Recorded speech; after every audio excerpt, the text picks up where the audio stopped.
तो तुम लोगों से बात करने में डरते हो। तुम्हारे मुंह से एक अच्छे से सेंटेंस तक नहीं निकलता है बिना रुके, बिना अटके। जब कोई नया पर्सन तुम्हें मिलता है तो तुम डरते हो कि मैं इसको इंट्रोडक्शन कैसे दूँ। काफ़ी तुम अपने दिमाग में सोचते हो मैं क्या करूँ, अपने दिमाग में रिहर्स करते हो लाइन कि मैं ये बोलूँ, मैं ऐसे बोलूँ, इस तरीके से बोलूँ, सीधा खड़ा हो जाऊँ, टेढ़ा खड़ा हो जाऊँ। तुम कन्फ्यूज़ हो जाते हो। ऑकवर्ड सा तुम्हें लगता है जब तुम दूसरों से बात करते हो, क्योंकि तुम्हारी कम्युनिकेशन स्किल्स बहुत ज़्यादा वीक हैं। मेरे साथ भी ऐसा ही होता था। मैं भी काफ़ी डरता था, कॉन्फिडेंस नहीं था बात करने में लोगों से। और अगर कोई मजाक उड़ा दे तब मुझे काफ़ी इनसिक्योर सा फील होता था, बुरा लगता था। और मुझे ऐसा लगता था कि मुझे लोगों से बात ही नहीं करनी चाहिए, क्योंकि मैं एम्बेरस होता था। बट एक बुक जो मैंने रीड की, जिससे मेरे कम्युनिकेशन स्किल मैं मानता हूँ -10 थे, तो अभी 1-2 तक तो पहुँच ही गए होंगे। तो उस बुक का नाम है how to make friends and influence people.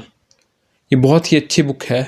तो इस बुक ने कैसे मेरी लाइफ को चेंज किया, कैसे मैं जो है नए दोस्त बना पाया, और मैंने कुछ ऐसे दोस्त भी बनाए जिनके साथ मैं ट्रैकिंग करने गया, जो कि 1 साल पहले मेरे लिए स्ट्रेंजर्स थे।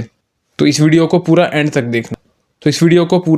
देखना, क्योंकि मैं तुम्हें इस बुक के जो इम्पोर्टेंट पॉइंट्स हैं उनके बारे में बताऊंगा। और अगर तुम इन पॉइंट्स को अपनी लाइफ में इम्प्लीमेंट कर देते हो तो तुम भी काफ़ी डिसेंट स्पीकर बन सकते हो। 10 दोस्त नहीं तो कम से कम 1-2 दोस्त तो तुम बना ही लोगे। तो वीडियो को एंड तक ज़रूर देखना। मेरी लाइफ की स्टेज में मुझे ऐसी जगह काम करना था जहाँ मुझे कई नए लोगों के साथ कन्वर्सेशन करनी पड़ती थी।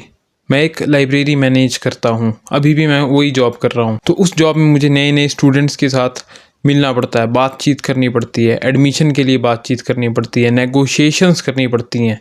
तो जब मैं नया उस जॉब में गया तो मुझसे जो है बातचीत अच्छे से नहीं हो पा रही थी। मैं काफ़ी ज़्यादा एग्रेसिव हो जा रहा था, क्योंकि मैं इंट्रोवर्ट रहा हूँ बचपन से, मैं नर्ड रहा हूँ बचपन से, और मैं वीडियो गेम्स वगैरह, इंटरनेट, यूट्यूब देखने में, बस इन चीज़ों में ही मैंने अपना टाइम स्पेंड किया था 17-18 साल की उम्र तक। उसके बाद जो है मैं थोड़ा बहुत बाहर निकला, तब जो है मैं अपने फर्स्ट रिलेशन में भी आया था। मैं काफ़ी इंट्रोवर्ट था और मेरे कम्युनिकेशन स्किल जो है काफ़ी बेकार थे, बहुत चुपचाप रहता था, किसी एक्टिविटी में मैंने पार्टिसिपेट नहीं करना। तो हुआ क्या, जब मैं इस जॉब में आया तो मेरी रिक्वायरमेंट थी कि मुझे अच्छे से कम्युनिकेशन सीखनी पड़ेगी, क्योंकि मेरा 1-2 बार पंगा हो गया था लाइब्रेरी स्टूडेंट के साथ, क्योंकि मैं प्रोफेशनल नहीं था उधर और मुझे बात करने का मतलब पता नहीं था। मैं एग्रेसिव हो जाता था, बहुत कम बोलता था, और अगर कोई कुछ मेरे को थोड़ा सा भी बोल दे तो मैं ऑफेंड हो जाता था। अगर मुझसे कोई मजाक भी कर दे तब भी मैं ऑफेंड हो जाता था। इस चक्कर में मेरी जॉब पर भी बात आ गई कि हाँ, अगर मैं ऐसे ही रहूँगा तो मेरे को जो है जॉब से अगर निकाल दिया जाएगा, रिप्लेस कर दिया जाएगा। तो मेरे सर के ऊपर तलवार लटक गई कि हाँ यार, अब तो अगर जॉब चली गई तो मेरे को दिक्कत आ जाएगी। तो मैंने डिसाइड किया कि मैं अपने कम्युनिकेशन स्किल्स पर इम्प्रूवमेंट लाऊंगा। तो काफ़ी रिसर्च के बाद मुझे एक बुक मिली, how to make friends and influence people, जो कि बहुत ही अच्छी बुक है। और इससे मैंने काफ़ी ऐसी चीज़ें सीखी जिससे मेरी कम्युनिकेशन स्किल -10 थे पहले, तो 3-4 तक तो आ ही गए हैं। 10 में से 3-4 तो हो ही गए हैं। उतना डिसेंट मैं बोल लेता हूँ कि मैं इस जॉब करने लायक हो गया हूँ। तो मैंने शुरुआत कैसे की, मैं रोज़ रात को अपने कंप्यूटर में पढ़ता था। PDF मैंने डाउनलोड किया था फ्री में। अगर तुम्हारे पास भी पैसे नहीं है, तुम इसको बुक को फ्री में PDF तुम पढ़ सकते हो। कोई एक्सक्यूजेज मत बनाना कि हाँ मेरे पास पैसे नहीं है, या कॉमेंट सेक्शन में ये लिख देना कि प्लीज़ भैया मुझे तो ये बुक आप खरीद के दे दो, प्लीज़ काइंडली मुझे बुक खरीद के दे दो। ऐसे मत करना। पैसे नहीं है तो PDF डाउनलोड हो जाती है। पायरेसी, समझ रहे हो ना, पायरेसी, पायरेट्स, पायरेट्स। उसके बाद क्या हुआ, फिर मैंने रोज रात को जो है 1 घंटा इस बुक को पढ़ना, एक चैप्टर में पढ़ता था। तो सबसे पहली चीज जो मैंने इससे सीखी थी कि दूसरे बंदे की बात को सुनो, गौर से सुनो, तभी तुम उसके साथ अच्छे से कन्वर्सेशन कर पाओगे। अब होता क्या है, आजकल के ज़माने में हमारा अटेंशन स्पैन फक्ड अप हो चुका है। हम रील्स देखते हैं, शॉर्ट कंटेंट देखते हैं। शॉर्ट फॉर्म कंटेंट से जो है अटेंशन स्पैन पर बहुत बुरा असर पड़ता है। बस हम एक वीडियो देख रहे हैं, 5 सेकंड के लिए देखेंगे, पूरा भी नहीं देखेंगे, 1 मिनट तक भी नहीं देखते हैं पूरा, बस स्क्रॉल कर देते हैं। और वैसे ही हो जाता है कि जब हमसे कोई दूसरा पर्सन बात करता है तो हम उसकी बात पे ध्यान ही नहीं दे पाते हैं, क्योंकि हमारा अटेंशन स्पैन फक्ड अप है। हम नहीं सुनते हैं उसकी बात को। और जब तुम दूसरे बंदे की बात को सुनोगे ही नहीं कि वो बोल क्या रहा है, वो कहना क्या चाहता है, तब तुम अंडरस्टैंड नहीं कर पाओगे उस पर्सन को, और तुम बोलते रहोगे तोते की तरह, चबड़ चबड़ चबड़, बबड़ बबड़ बबड़, बस ऐसे ही बोलते रहोगे। दूसरा बंदा इरिटेट हो जाएगा, वो सोचेगा ये तो मेरी बात ही नहीं सुन रहा है, इसके साथ क्या बात करनी, बस अपनी ही सुनाया जा रहा है। तो वो तुमसे ऑफेंड हो जाएगा, कन्वर्सेशन को खुद ही खत्म कर देगा और साइड हो जाएगा। और तुम भी सोचोगे कि वाह यार, मैं तो बहुत ज़्यादा बुद्धिमान हूँ, मैंने तो इसको इतनी ज़्यादा नॉलेज दी, ज्ञान पेल दिया, तो ज्ञान पेलना बंद कर दो, दूसरे बंदों की बात सुनो। जब से मैंने ये ट्रिक स्टार्ट की ना, तो मैंने नोटिस की ये चीज़ जो मैंने पहले कभी नोटिस ही नहीं की थी यार। मेरे को बहुत गंदी आदत है, जैसे कोई बात कर रहा हो ना, मैं इंटरप्ट कर देता हूँ। अभी भी मेरे साथ ऐसा होता है, जैसे अगर कोई अपनी बात कहना चाहे तो मैं बीच में इंटरप्ट कर देता हूँ, मैं उसकी बात को बड़ा गौर से सुनता नहीं हूँ। कभी कभी हो जाता है, बट मेरे को इस चीज़ की सेल्फ रियलाइजेशन हो गई है। दूसरा बंदा बात करेगा मेरे साथ, जैसे स्टोरी सुनाएगा अपनी, तो उसकी स्टोरी को सुनना है मेरे को पूरा। या कोई अगर वो इन्फॉर्मेशन की बात कर रहा है तो उसको सुनूंगा मैं।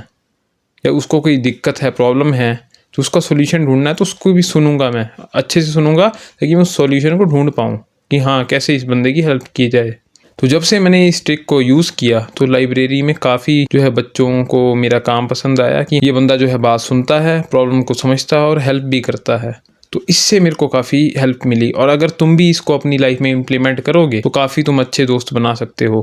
क्योंकि ह्यूमन नेचर का क्या है, इस दुनिया में क्या है, सभी जो है स्टोरी सुनाना चाहते हैं अपनी लाइफ की, अपने बारे में जो है बातें करना चाहते हैं, जो उनको नॉलेज है वो शेयर करना चाहते हैं दूसरों के साथ।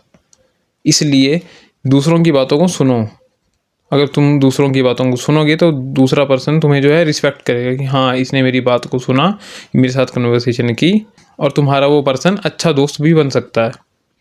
तो ये बात मैंने इस बुक से सीखी। बहुत ही मोस्ट इम्पॉर्टेंट चीज़ है कि जब तुम किसी बंदे के साथ कन्वर्सेशन कर रहे हो, अटेंशन रखो पूरी। अटेंशन स्पैन तुम्हारा फक्ड अप जो हुआ है उसको जो है सुधारो, मेडिटेशन से करो, कुछ भी करो। पर जब तुम बात करते हो किसी से तो ध्यान रखना, जो बंदा बोल रहा है कुछ उसको ध्यान से सुनो, ऑब्जर्व करो चीज़ों को, फिर उसके बाद रिप्लाई करो। इससे काफ़ी अच्छे तुम्हारे दोस्त बन सकते हैं। अब मान लो तुम एक ग्रुप में हो, तुम 2-4 बंदों के बीच में हो, सब बंदे जो है ट्रैकिंग की बातें कर रहे हैं कि पहाड़ में जाएंगे, घूमेंगे फिरेंगे ये वो, और सडनली तुमने कुछ नहीं सुना इस बारे में, तुम अपने दिमाग में घुसे हो, तुम्हारे दिमाग में जो है तुम क्रिकेट की बात करने लग पड़ोगे कि विराट कोहली ने पाकिस्तान के अगेंस्ट बहुत तगड़ा शॉट मारा था यार, और बाकी बंदे बोलेंगे यार हम तो यार ट्रैकिंग की बात कर रहे हैं, इसमें एकदम से ये शॉट वाली बात कहाँ से आ गई। तो इस तरीके की चीज़ें होती है जब तुम मतलब ना कन्वर्सेशन में घुसे नहीं होते हो, इंटरेस्टेड नहीं होते हो दूसरे की बात में, बस अपनी ही बातें करने की कोशिश करते हो। वो रैंडम चीज़ होती है, एकदम से रैंडमली कुछ बोल दिया, तो उस चीज़ को भी अवॉइड करना है। इसलिए सबसे इम्पॉर्टेंट बात यही है कि दूसरे लोगों की बातों को सुनो। दूसरी बात, जब किसी से तुम बात करते हो तो उसका नाम ज़रूर लो। अब मैं ये नहीं कह रहा हूँ कि बॉस है तो बॉस का नाम ही ले लो। अब दूसरी चीज़ का सीखी मैंने, जैसे तुम किसी नए बंदे से मिलते हो तो उसके इंट्रोडक्शन तुम पूछते हो तो उसका नाम ज़रूर याद कर लो। क्योंकि होता क्या है, जब कोई इंसान अपना नाम सुनता है ना, जैसे तुम अगर मुझे बोलोगे कि सचिन तुम कैसे हो, क्या कर रहे हो यार, हेलो सचिन भाई कैसे हो, तो मुझे अच्छा फील होगा कि यार वाह मेरा नाम ले रहा है बंदा, मेरे को कॉल कर रहा है, कॉल आउट कर रहा है, रास्ते से गुजरते गुजरते और सचिन भाई कैसे हो, मुझे बहुत अच्छा फील होगा।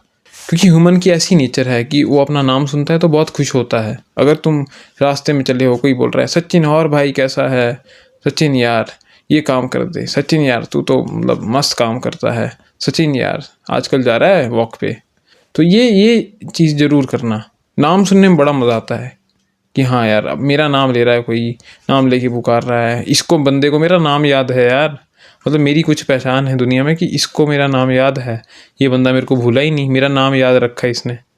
तो इस तरीके से जो है तुम्हें दूसरे बंदों का नाम याद रखना है जब तुम स्ट्रेंजर से मिलते हो। ज़्यादा मुश्किल नहीं है, जब तुम नए लोगों से मिलते हो, दोस्ती करते हो, तो तुम्हें नाम याद रखना पड़ेगा। इससे तुम्हारी बॉन्डिंग अच्छी बन जाएगी उस इंसान के साथ। एक मैजिकल सी फीलिंग आती है जब तुम किसी का नाम लेते हो। इसलिए नाम याद रखना उस पर्सन का, जिस नए पर्सन से तुम मिले हो, बात कर रहे हो, नाम से उसको बुलाना।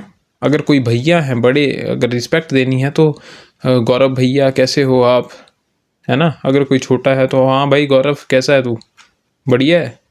तो इस तरीके से बात करना बहुत अच्छा फील होता है। तो ये चीज़ का ध्यान जरूर रखना, नाम याद रखो बंदों के, इतनी मेमोरी को शार्प करो, अटेंशन स्पैन को सुधारो, तभी नाम याद होगा। नहीं तो लगे रहोगे उसके फ़ोन में ही घुसे हुए, कल को पता चले बीवी का ही नाम याद नहीं है। तीसरी चीज़ मैंने क्या सीखी, तीसरी चीज़, आर्ग्यूमेंट जो है हमेशा नहीं जीतने हैं तुम्हें। अपने आप को जो है तुम्हें सुपीरियर नहीं साबित करना है हर बार। कभी कभार क्या होता है, जैसे कन्वर्सेशन हो रही हो, ठीक है, ग्रुप में बैठे हैं या कोई नया बंदा आ गया ग्रुप में, उसके साथ नए नए तुम इंट्रोड्यूस हुए, बातचीत की, ठीक है। अब तुम्हारा कोई ओपिनियन है किसी चीज़ पे, मान लो तुम्हारा ओपिनियन है कि रोहित शर्मा जो है बेस्ट क्रिकेटर है, बेस्ट बैट्समैन है, सेल्फिश नहीं है वो, दूसरा बंदा है विराट कोहली का फ़ैन, वो बोलेगा कि विराट कोहली भी सेल्फिश नहीं है, अच्छा खेलता है। वो फिर आर्ग्यूमेंट करेगा, बोलेगा नहीं वो टक टक करके खेलता है। तो उन दोनों की थोड़ी बहस हो जाएगी, ठीक है। तो कभी कभी क्या होता है, तुम्हारे साथ अगर किसी की बहस हो रही है, मान लो वो बंदा गलत ही क्यों ना बोल रहा हो, तो उसके साथ अपना मत्था तुमने क्यों मारना, क्यों उसको साबित, जब वो समझेगा ही नहीं भाई, तो क्यों उसका अपना मत्था मारना।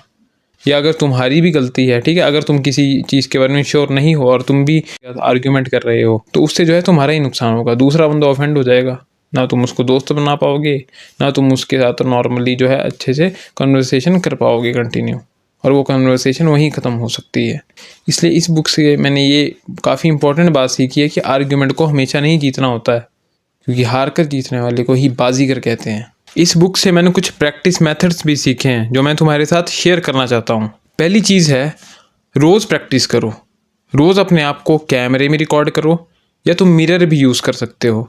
बट मिरर वाली जो चीज़ है ना, उसमें ये नुकसान है कि तुम अपने आप को देख नहीं सकते कि तुम क्या गलतियाँ कर रहे हो। अगर तुम कैमरे में अपने आप को रिकॉर्ड करोगे, जब मैं इस बुक को पढ़ता था तो मैं रोज़ 5-10 मिनट, 20 मिनट, 25 मिनट भी मैं बोलता था रोज़। कैमरा मैं ऑन कर दूंगा, बातें करूंगा, मैं उसमें बोलूँगा, तो उसमें मेरे को पता चलता था कि मैं क्या क्या चीज़ें अजीब करता हूँ। जैसे मेरी बॉडी लैंग्वेज कुछ है, या मैं हिल रहा हूँ कि नहीं, या मैं अटक रहा हूँ ज़्यादा, या मैं कोई ऐसा वर्ड बोल रहा हूँ बीच बीच में जो एनोइंग सा लगता है, बेकार सा लगता है, और जो ऐसे लगता है कि मेरी स्पीच को ऐसे लगेगा कि रुक रुक के मैं बोल रहा हूँ। तो वो चीज़ मेरे को नोटिस होती थी। अभी भी जैसे मैं वीडियोस बनाता हूँ तो मुझे नोटिस होता है कि मैं क्या गलतियाँ कर रहा हूँ। पर अगर मैं जैसे उसके बारे में रोज़ अगर मैं प्रैक्टिस करूँगा कैमरे में रिकॉर्डिंग करके, अगर कम्युनिकेशन स्किल अपने इम्प्रूव करना चाहते हो तो बेस्ट मेथड यही है। फ़ोन को ले लो, जैसे मर्जी रख दो, अपने आप बोलो, कुछ भी बोलते जाओ, किसी भी टॉपिक पे बात कर लो रैंडमली। अपने जो है दिन के बारे में तुम बता सकते हो कि सुबह कितने बजे उठे, क्या क्या किया, क्या काम किए, क्या अचीवमेंट्स थी। कोई दुख भरा कोई सीन हो गया वो बात कर सकते हो, कोई खुशी वगैरह सीन हो गया वो बात कर सकते हो, कुछ भी बोल सकते हो, बोलो बस। तो ऐसे तुम प्रैक्टिस करो, उससे काफ़ी तुम्हारे अंदर इम्प्रूवमेंट आएगा। पहला जो वीडियो होगा उसमें तुम काफ़ी नौसिखिए लगोगे, लेकिन मान लो अगर तुम 30 दिन लगातार इस चीज़ को करते हो तो 30वें दिन तुम्हारा जो कॉन्फिडेंस होगा वो काफ़ी बढ़ गया होगा, तुम्हारे बोलने का तरीका भी थोड़ा सुधर गया होगा, और जो तुम्हारा फ्लो पहले दिन जो तुम बहुत ज़्यादा अटक रहे थे वो भी काफ़ी कम हो जाएगा 30वें दिन। तो इस चीज़ को रोज़ इम्प्लीमेंट करना है तुम्हें। दूसरी चीज़, एक्टिव लिसनिंग। सबसे पहला जो मैंने तुम्हें पॉइंट बताया था कि तुम्हें एक्टिवली लोगों की बातों को सुनना है, ऑब्जर्व करना है। जब तुम ऑब्जर्व कर लोगे लोगों की बातों को, तुम्हारे दिमाग में एक पैराग्राफ बन जाएगा जो तुमने एक्टिव लिसनिंग से अपने दिमाग में बनाया है। तो उस पैराग्राफ के जो कॉम्प्रीहेंशन के क्वेश्चन होंगे, तो उस पैराग्राफ को तुम मान लो एक कॉम्प्रीहेंशन है, तो उसके क्वेश्चंस हैं, तो उसको उन क्वेश्चंस को तुम्हें आंसर देना है। तुम कैसे दोगे? पैराग्राफ को पढ़ के। तो वैसा ही तुम्हें ऐसे करना है, जब तुम एक्टिवली लिसन करोगे तुम्हारे दिमाग में बन गया पैराग्राफ। अगर पैराग्राफ बन गया तो जो लोग कन्वर्सेशन कर रहे होंगे तो तुम्हारे पास उन बातों से रिलेटेड बातों का जवाब होगा, और कन्वर्सेशन तुम कंटिन्यू कर पाओगे उस टॉपिक पे। धीरे धीरे स्टार्ट करो कन्वर्सेशन। अकेले में तो तुम प्रैक्टिस कर लोगे, लोगों के साथ धीरे धीरे स्टार्ट करो। अब जैसे मैं वर्किंग एनवायरनमेंट में हूँ, तो मैं अब रोज़ लोगों से बात करता हूँ, नए नए लोग भी विजिट करते हैं लाइब्रेरी में, उनके साथ भी डील करनी पड़ती है। बड़े बड़े लोग जो गवर्नमेंट जॉब्स में लगे हैं वो भी आगे प्रिपरेशन कर रहे हैं, तो उनके साथ भी बात करता हूँ। जैसे काफ़ी बड़े बड़े लोग वहाँ आते हैं, 30-30 साल के बंदे जो गवर्नमेंट जॉब्स में लगे हैं वो भी वहाँ आते हैं, उनके साथ कन्वर्सेशन करनी, नए नए लोगों के साथ मिलना, बातचीत करनी। लड़कियां आती हैं, लड़के आते हैं, 3-3 4-4 बंदे भी इकट्ठे आ जाते हैं कभी कभी ऑफिस में। तो मेरे को 3-3 4-4 बंदों के साथ बात करनी पड़ती थी। जो बंदा डर के हमारे किसी एक बंदे से ढंग से बात नहीं कर पाता था, जिससे एक सेंटेंस नहीं बोला जाता था अच्छे से, वो बंदा आज 4-4 लड़के लड़कियों के साथ एक रूम में मज़े से बात कर पा रहा है, एक ऑफिस में मज़े से बात कर पा रहा है, डील कर पा रहा है, क्योंकि कॉन्फिडेंस बढ़ा है, प्रैक्टिस से बड़ा है, जितना भी आया है। मैं नहीं मानता कि मैं बहुत ज़्यादा बड़ा स्पीकर हूँ कोई, मैं नहीं मानता मैं द रॉक हूँ, लेकिन मैं चलो द रॉक का 0.1% तो हूँ, कुछ तो बना हूँगा, कुछ तो होगा, कुछ तो इम्प्रूवमेंट हुई, प्रैक्टिस करके हुई ना। वीडियो भी बना रहा हूँ अभी, इतना कॉन्फिडेंस है यूट्यूब में, ये देखो आई कांटेक्ट है पूरा, वीडियो बना रहा हूँ। तो तुम भी इस कॉन्फिडेंस को पा सकते हो। तो स्टेप बाय स्टेप तुम्हें प्रैक्टिस करनी पड़ेगी। स्टार्टिंग में क्या करो, बूढ़े लोगों से बात करो, वो कैसे करोगे? किसी पार्क में चले जाओ, कोई चाचा बैठा है, कोई अंकल बैठा है, कोई आंटी बैठी है, उनसे बात करो, आंटी जी कैसे हो, कहाँ से हो आप रोज़ पार्क में आते हो क्या? धीरे धीरे कॉन्वर्सेशन करो उनके साथ, वो भी कोई बात करेंगे, तुमसे पूछेंगे, तुम जवाब दो, उनकी बातों को सुनो। उनकी बातों को सुनोगे, लाइफ के बारे में तुम्हें नॉलेज मिलेगी, क्योंकि वो बूढ़े लोग, उन पर 80-80 साल का एक्सपीरियंस है, 60-60 साल का एक्सपीरियंस है, वो भी तुम्हें सीखने को मिलेगी चीज़ें। उसके बाद प्रोग्रेस करो, धीरे फिर लड़कों से बात करो, फिर धीरे धीरे लड़कियों से बात करो, फिर तुम खुल जाओगे, फिर तुम इंट्रोवर्ट नहीं रहोगे, तुम्हारा कॉन्फिडेंस भी खुल जाएगा, तुम्हारी कोई बेइज्जती भी कर देगा ना, मजाक भी कर देगा। अब बेइज्जती वैसे नहीं कि गलत गाली गलौज करती है, वो तो गलत है, वो तो उसके लिए तुम भी दूसरे बंदे को बोल सकते हो। ऐसे थोड़ा बहुत मजाक कर दिया, कुछ कर दिया तो तुम्हें एम्बेरस नहीं फील होगा, 1-2 बार मजाक बनेगा, पर जब वो मजाक बनता रहेगा तो तुम्हारा डर ही खत्म हो जाएगा। इसलिए धीरे धीरे स्टेप बाय स्टेप प्रोग्रेस करो, बूढ़े लोगों से स्टार्ट करो, लड़कियों तक पहुँचो। तो इस बुक से मैंने यही सारी बातें सीखी, और मैंने तुम्हें ये भी बता दिया कि अब तुम्हें क्या करना है। मैं तुम्हें यही रिकमेंड करूँगा, इस बुक को पढ़ो। अगर तुम्हारे पास बहुत पैसे नहीं हैं तो तुम ऑनलाइन फ्री PDF भी डाउनलोड कर सकते हो। तो कम्युनिकेशन स्किल इम्प्रूव करने हैं तो प्रैक्टिस करनी पड़ेगी। सिंपल है, लाइफ बहुत सिंपल है, इसको कॉम्प्लिकेटेड मत बनाओ, टू स्वीट।